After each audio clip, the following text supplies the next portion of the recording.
RingVille episode Alpha Zo. Hey, what's up everyone? How you doing? My name is Kevin Herrera Sanchez, KHS, and today I have the absolute pleasure of sitting down with the demon of the West Coast, Alpha Zo. How's it going? I'm chilling. You chilling? I'm chilling. Yeah. I'm chilling. Yep. Busy man. Very busy man. Too busy. Too busy? Yeah, so,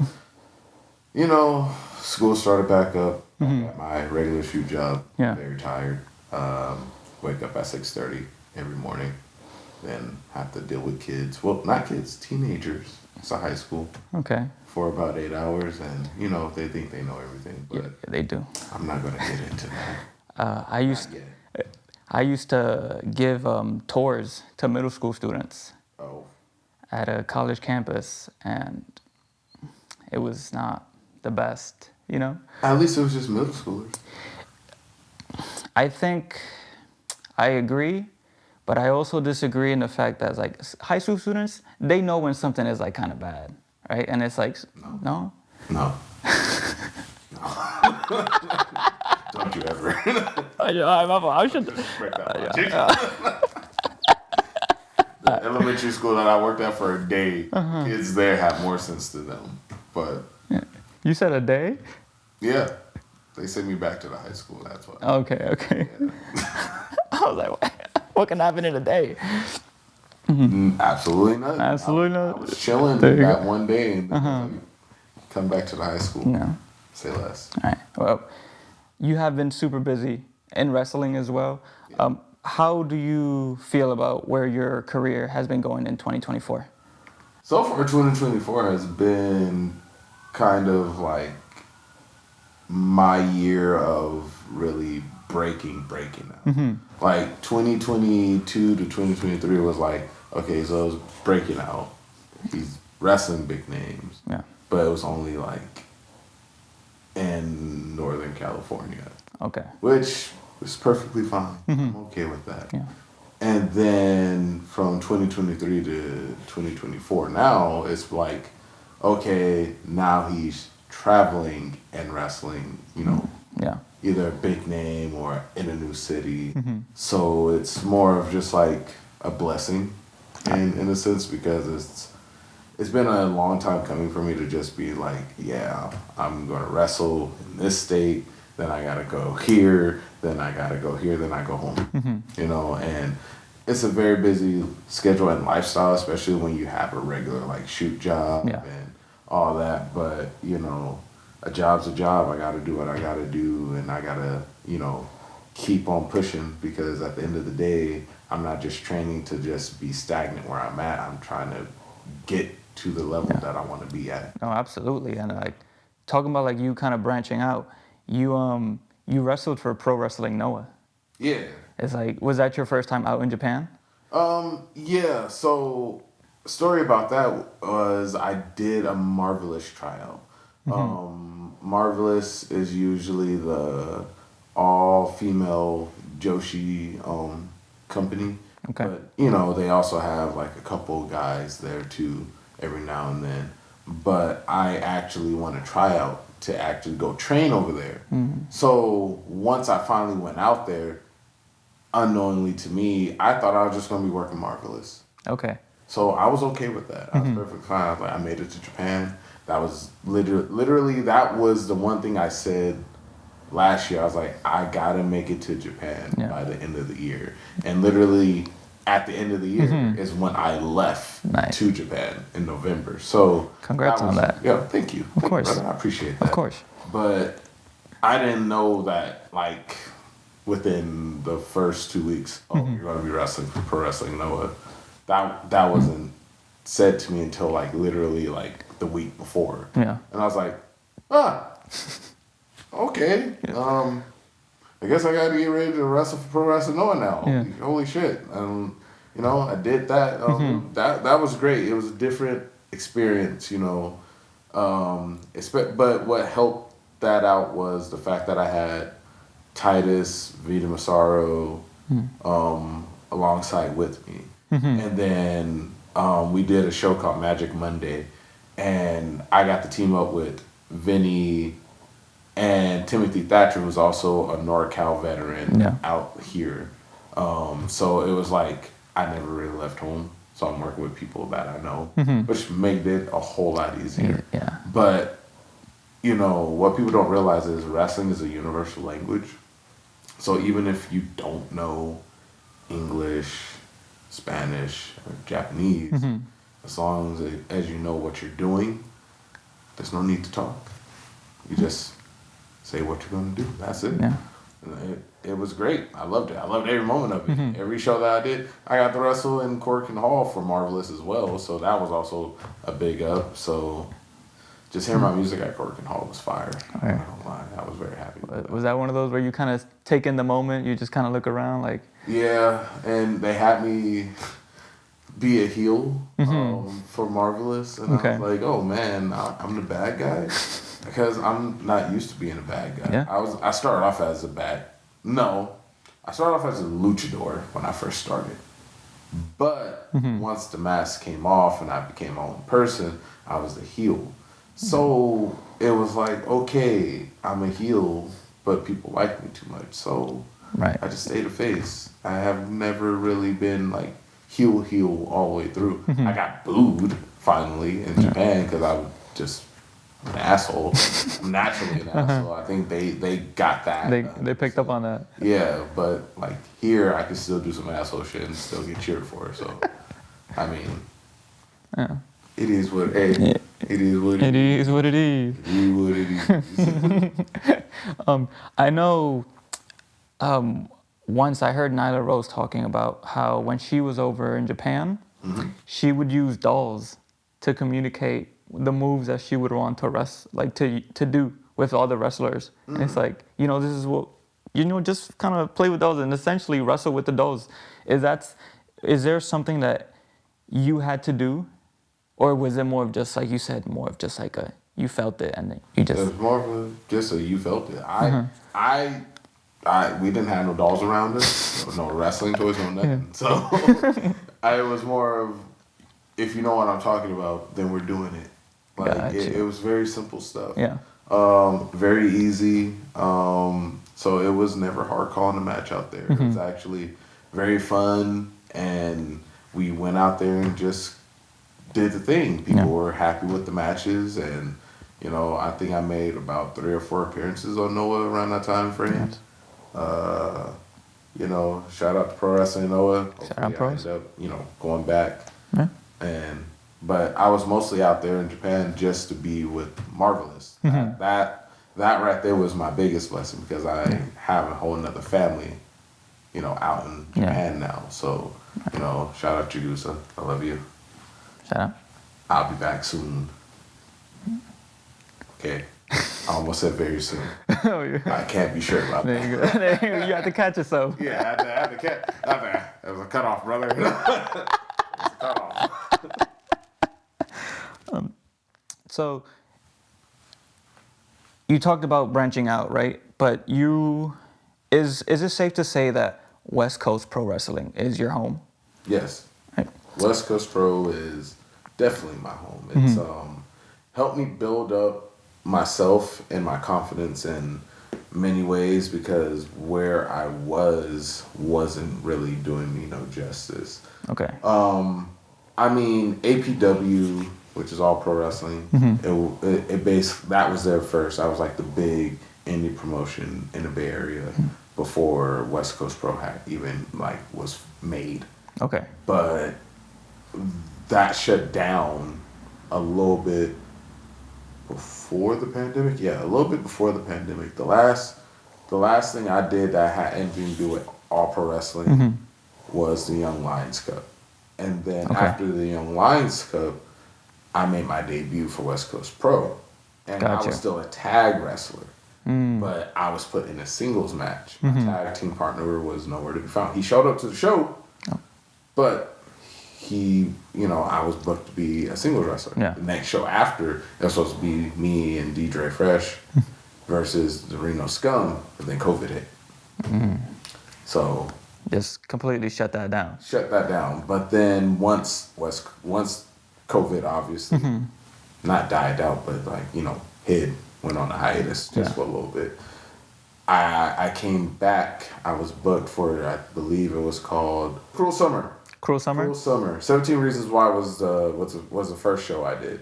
Cruel Summer was like my next show, and that's when like I was really doing more single stuff. My tag partner had got hurt, so he broke his collarbone.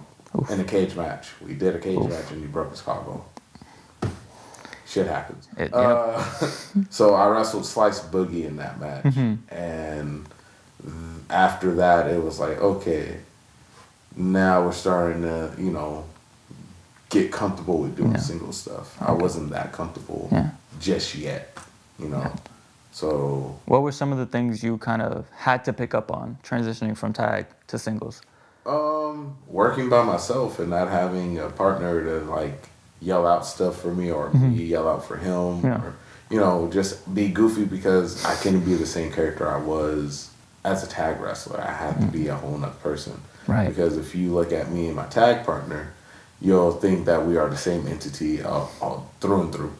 With the freshest... Yeah, world's freshest tag team. Exactly. You know, that's all you see when it's me and him. But by myself, when you watch me by myself, you're like, that's Alpha Zone. Nice. That's just Alpha Zone. That's not too fresh. That's Alpha Zone. Right. Like, there's a big difference between the two. Yeah. I may have the same moveset, but it's just my attitude in ring's a whole lot different. And then also just being comfortable with trusting myself with everything. Because now I gotta wrestle a certain way now. I gotta pick up on how this person does this or this person does this. I gotta make sure I keep up with doing this. And it, you know, tag wrestling is a whole lot different from singles wrestling. Yeah. But it has its like similarities. But I would say if you have like singles wrestling, you have to have like amazing cardio, especially if you're gonna do like a 15 to 20 minute match. You have to have great cardio. Yeah. You don't want to get blown out. You don't want to get blown out. You don't want to get blown up. I remember like I would get blown up, but once you find your breathing pattern and you do a lot of cardio and like during training, you'll be perfectly fine. Shout out to Marvelous, because that's the only reason why I have good cardio right now. It's because of them. Yeah. Because we went running every single day, nonstop, and hit the ropes every single day, nonstop, in a big fucking ring in their garage. Yeah. So it's like if you didn't before, now. Yeah, I train people at Oasis Pro, so I have them going through kind of the same regimen I went through, but I modified it just a little bit. Okay. Shout out to Oasis Pro. Love you guys. Sure. Love all of you. I'm looking at both the cameras. There you go. Yeah. I'm still pointing. But yeah, it's just a different mode that I have to get in. And then I have to find myself. Once I found myself, I think it was after the Lio Rush match is when I found myself. What about that match kind of made something click for you? I think it was just the storytelling, because that match did a lot for me, but it was also the attitude that I wanted to bring to life. It wasn't the fact that I was just like, oh, I was talking shit to him and backed it up, but it's mad believable that like when I talk shit to people, like I will fuck you up. Right. And in reality, I actually can. Don't test me. No one tests me. I am a pacifist, by the way. Okay. But for some strange reason, 2024, people just piss me off. But we're not going to get into that. We don't have to. Test me. Motherfuckers. But yeah, but it was right there, I think, is when the Demon of the West Coast was made. But that's one character. There's a whole another character that was formed, I would say, when I wrestled Alex Shelly. And the thing is, sadly I not dropped the Demon persona. It's more that I put it in the back burner, because with the passing of my father, his nickname was Flame. Flame? So, yeah, Flame. Oh. So I'm called the Blue Flame. Because obviously my outfit's blue when I wrestle. I have to get another one made because I want a different design, but that's besides the point. But I'm called the Blue Flame now. Gotcha. In which a lot of people says it works more than the Demon, but we can literally put both together. But I have something cooking up. Oh yeah. I'm not gonna talk about that yet. We cooking. Yeah, from there you go there. We gonna get there. But yeah, so now being the Blue Flame, which I'm the hottest flame in the West Coast. Fire. Exactly. You get it. Yes, sir. Good shit, brother. Yeah, I'm the hottest flame in the West Coast. And with that being said, like I kind of am the burner for West Coast Pro. Yeah. When if my flame dies out, then I feel like everybody else dies out. And that's just like me for myself. The fans are on my side. They are very hot when I come out. Absolutely. So it all works out. Yeah. It makes more sense than just being a Demon. Like, yeah, I'm about to be this angry, strong style black wrestler that, like, if I really want to, I might kill you with this lariat. But let's step into something that's a little bit more realistic. Gotcha. You know. Okay. So more layered. More layered. You know. So the fans behind me and me. We're just burning up. Yeah. We're burning down the house, and then, you know, that's where that comes from my dad, the fans, and just, you know, it was also a talk. Like I'm shout out to the promoter Scott. Shout out Scott. I was about to just go with the Flame. Okay. I was just gonna go with Flame or the Undying Flame. Okay. Unyielding Flame. It was one. I was thinking very hard about changing the name, my moniker. And then he was like, Blue Flame. And he just walked He just dropped that? He just dropped it on me at the show. Blue Flame. You're changing it. Blue Flame. That's great. It was also a play on to Blue Flame Versace by Lil B. Look up Lil B. Lil B? Yeah, Lil B. He's a Bay Area rapper. I got you. Okay, I got you. You said Blue Flame Versace? Yeah. That's a fire, that's a song. Yeah, it is. That's a dope ass name for a song. I'll check them out. I think it's the album name. The album name? Yeah. All right, he has a song called Blue Flame. Got you. Yeah, so shout out to Lil B. Shout out Lil B. He may not follow me on anything, but it's all good. Thank you, Bass God. That's his nickname. Okay. Lil B, the Bass God. Got you. Love about the Bay Area stuff. No, for sure. Like, I'm a sponge right now. Like, I'm just taking it all in. I got you. I might hit you with a little something after every question. No, for sure. Appreciate that. I got you. Keep me on my toes, you know? Exactly. If you're not on your toes, then what the fuck am I Exactly. What the fuck? Oh, you're interviewing me. My bad. Nah, it's cool, too. One of the things about, like, West Coast being your, like, home promotion is, and you talked about it a little bit, just that relationship you kind of build with the fans. Yeah. And maybe just the same people going to those shows, right? And just kind of watching, like, you develop and grow as a wrestler. It's like, was there certain moments at your time there where you were like, oh, the fans are really catching on to this? Or now it's like, there's more and more people who are chanting for me because of something that you maybe started doing or just maybe just kind of being there? So the Bay Area, it's not small, but it's not big. But with so many shows running in the Bay Area, everybody knows me from Roy's Freshest Tag Team, the Squad, or me wrestling by myself. They've seen my growth from me wearing a luchador mask to biker shorts to long tights to back to biker shorts to now wearing trunks. Yeah. So it was just them watching me grow, especially like since I started wrestling in like 2014. So it's just been a big buildup. But I think the big defining moment where I knew the fans were really on my side was probably the second West Coast Cup. The second West Coast Cup. The second, because the first one, like, I was going against Masha Slamovich. Yeah. And at that time, I was in a 3-man group called the Conglomerate. Yes, we were called the Conglomerate. AEW, they have the conglomeration. hey, no harm, no foul. It's perfectly fine. It's fine. I'm not upset at it. Absolutely. You know, it is what it is. It is what it is. Exactly. But I was in a 3-man group. It was me, D-Rogue, and Midas Creed. We were the conglomerate.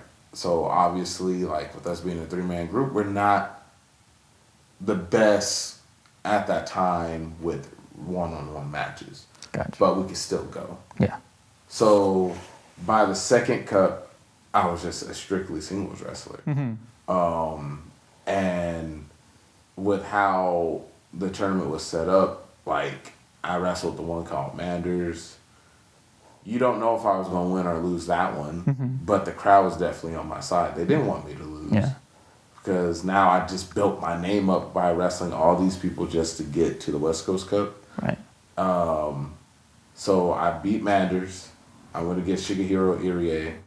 Shout out to him. That's the homie. He's back in Japan right now. Or wait, nope. He's coming back for the anniversary show. I will get to see you again, my friend. Nice. I remember seeing him at Bakugaijin when I was in Japan. He was so shocked to see me. It's like, yeah. He was like, yo, wait. He actually did do that. Oh, where he did that? He was like, oh, I'm just like, buddy. Yeah. But, and then I wrestled Starboy Charlie, I think, right after Shigehiro Irie. But I had got injured mid-match against Shigehiro Irie where he did a senton, top rope, landed on my ribs. Oof. Fucked me off. Broken ribs? I should have been done, but I wasn't done. And everybody was worried about me. Shout out to all the fans and people that hit me up, like literally the night after. Yeah. No, that same night when the tournament ended. Yeah. Because everybody was worried about me. I was worried about myself too, guys. It's okay. But I like once that happened, like you just hear the fans like, oh no, like I hope he's not really hurt.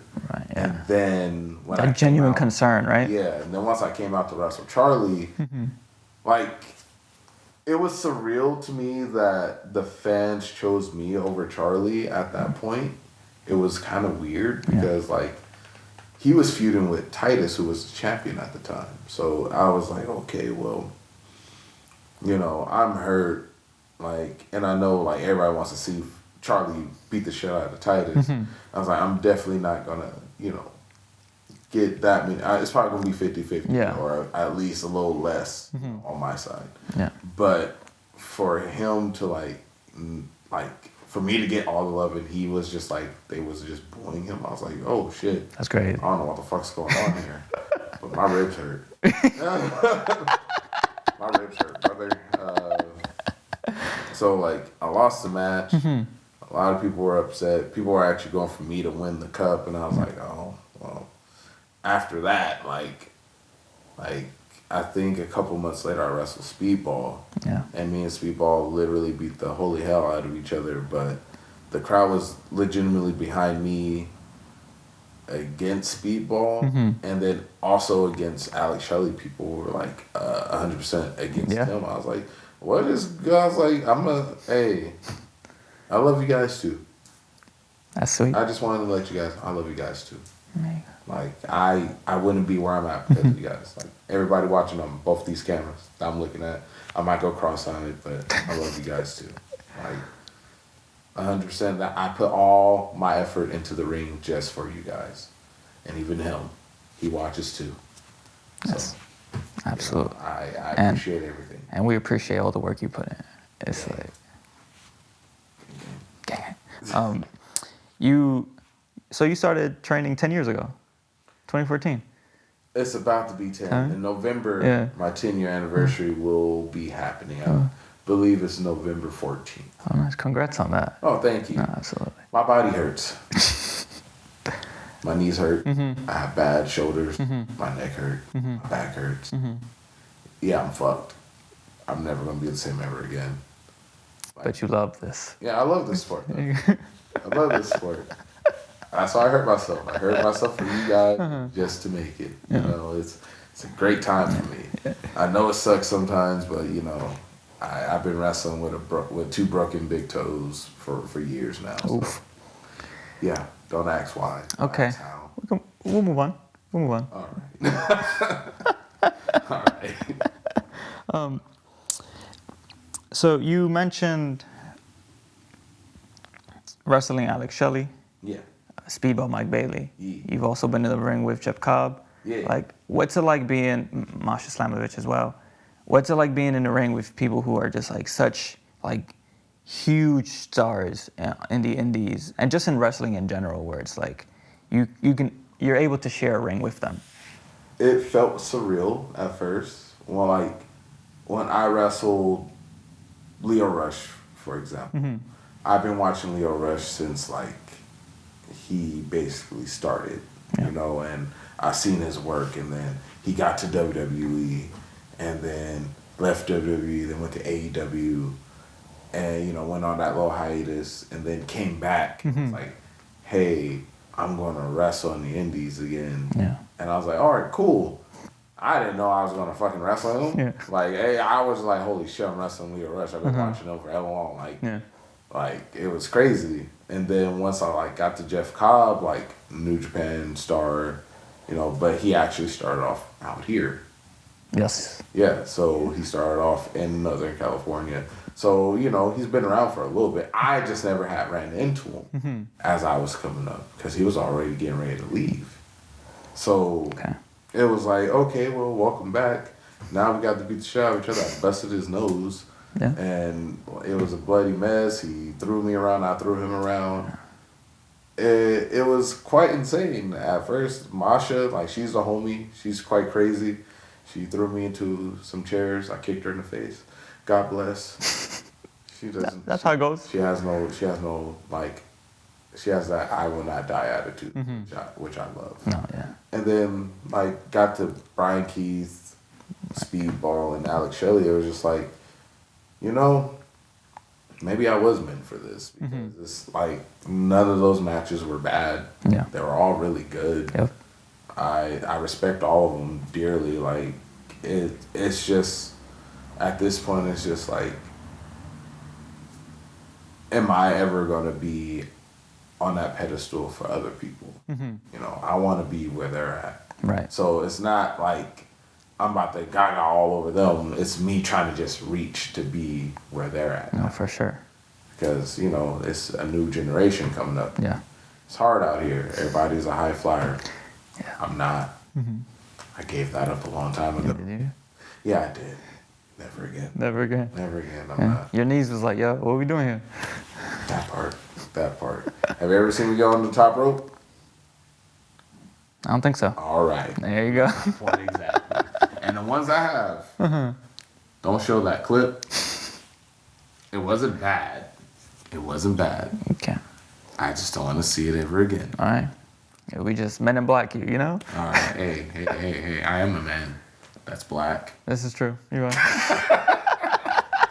But yeah, I just, I just want to reach that point to being like, if I can get like them, then in my head, I made it, And if I do get signed, God bless. If I don't, at least I'm where they're at.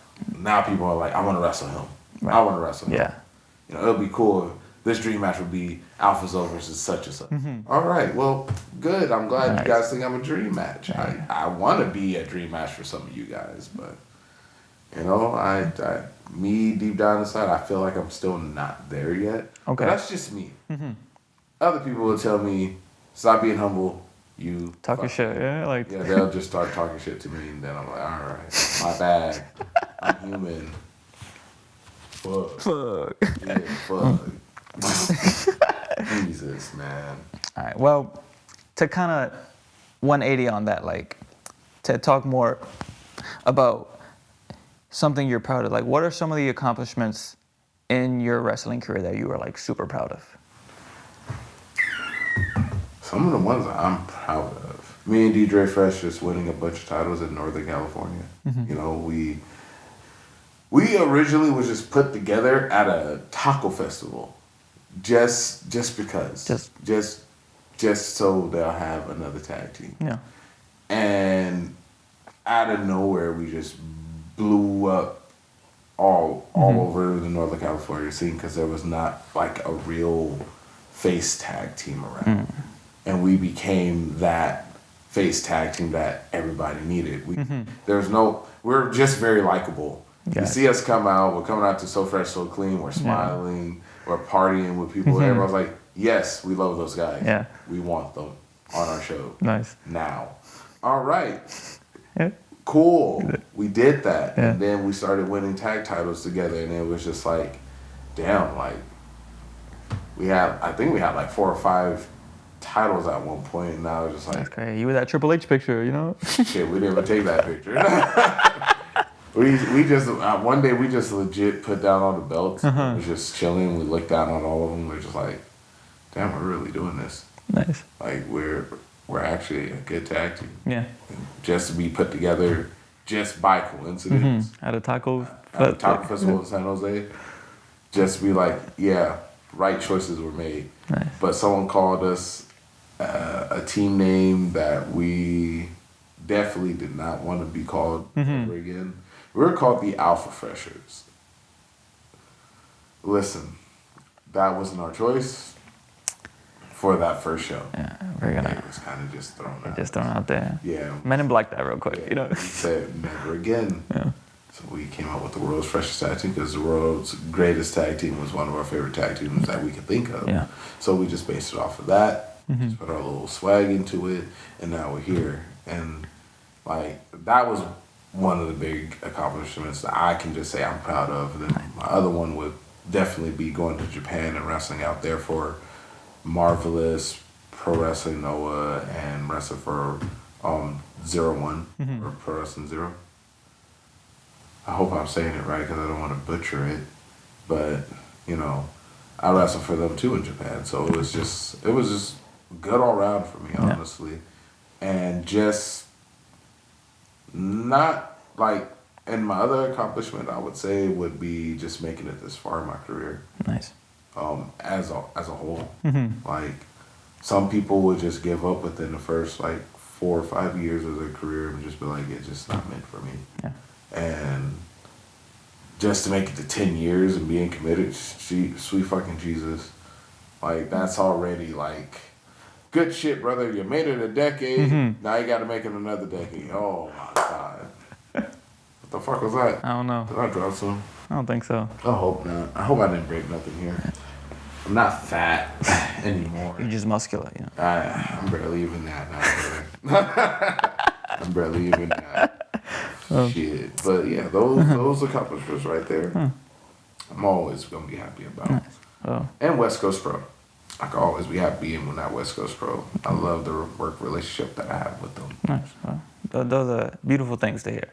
And it's like just listening and watching you speak about them, you seem genuinely happy with that. That's very. Like, I can't be upset. Like, if I just worked at West Coast Pro, like, just them forever, I'll be all right. I'll be fine. Nice. Like, if I really just didn't get signed or anything, fuck it, I'll work my shoe job. I'll still train, but I'll just work for them. I'll work for Oasis Pro because, you know, that's where I train my students at. Yeah. That'd be it. I'll be perfectly fine with that. If I still got to travel, cool.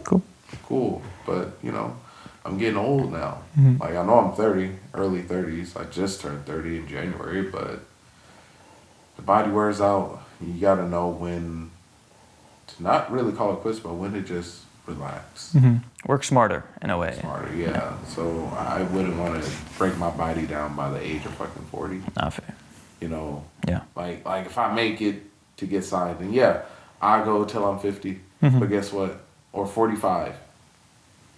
Somewhere around there, I'll be like, hey, I can't do this no more. My body is done. Yeah, my knees. I ain't got no kids. So I want to eventually be able to pick up my kids. Right, exactly. Well, I appreciate you taking the time and sitting down with me. That's what I'm here for. Well, thank you. I appreciate you inviting me out. No, absolutely. And actually, I appreciate you for flying out here to Oakland. I'm going to just put this out there, right? He flew out to Oakland from fucking New York. Yeah. Just to do this interview. That's crazy.